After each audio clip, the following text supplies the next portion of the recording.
Thank you, Mr. President. We are here to honor the life of Scott Selig. I'm joined by his father, Steve Selig, and his mother, Janet Selig, and Amy and their children, Sam and Cooper. I first want to tell you a little bit about the Selig family. They've been in business for over 100 years. And let me tell you something, folks. The Selig family has their fingerprints all over this region and this state. The Selig family is an important part of this business community.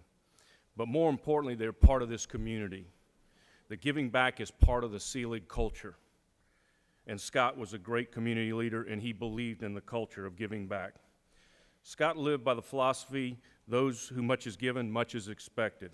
And I think the best example of this is his involvement in the Ron Clark Academy. He was very active since the beginning of that school. He provided vision, and he loved watching those kids grow and prosper.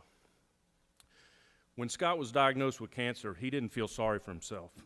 He started a movement called Scott Strong to bring awareness to cancer and keep his friends updated. He battled his cancer with courage, grace, and strength. 3 months after his death, Scott Strong still has over 3,000 followers. I was fortunate to serve on the Council on Quality Growth Board with Scott, and we became very good friends. And for those of you that knew him, he loved clothes. He was dressed to the nines all the time. He looked like he had just stepped out of GQ, kind of like our Lieutenant Governor. And, but he loved to dress nice. In closing, I want to tell you, Scott loved his family. Sam and Cooper, he was so proud of you, and he loved both of y'all. Steve, you were his mentor. He just thought the world of you. And I want to say, in closing, Scott lived his life with purpose. He lived his life with passion and service to others. There's a Latin term that I think best describes Scott Selig. It's called sic vos non vobis.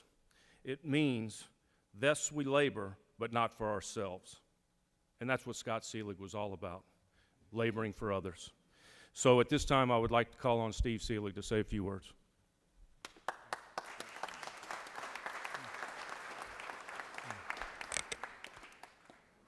Thank you, Senator. That was very eloquent. I did not know I was going to be asked to speak, but I'm proud to be able to speak on behalf of my son, who passed away on October 27th after a one-year battle with stage 4 cancer.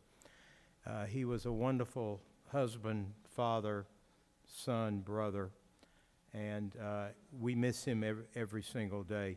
He was an inspiration to so many people.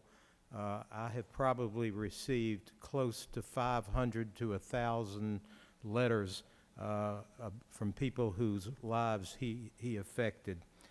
He was particularly interested in bettering the lives of children, as was said, the Ron Clark Academy, in addition, organizations like Camp Twin Lakes. He is irreplaceable in our families' lives, but he is an inspiration for us to carry on, and we are very grateful for this honor, and it means a great deal to our family. So thank you very, very much.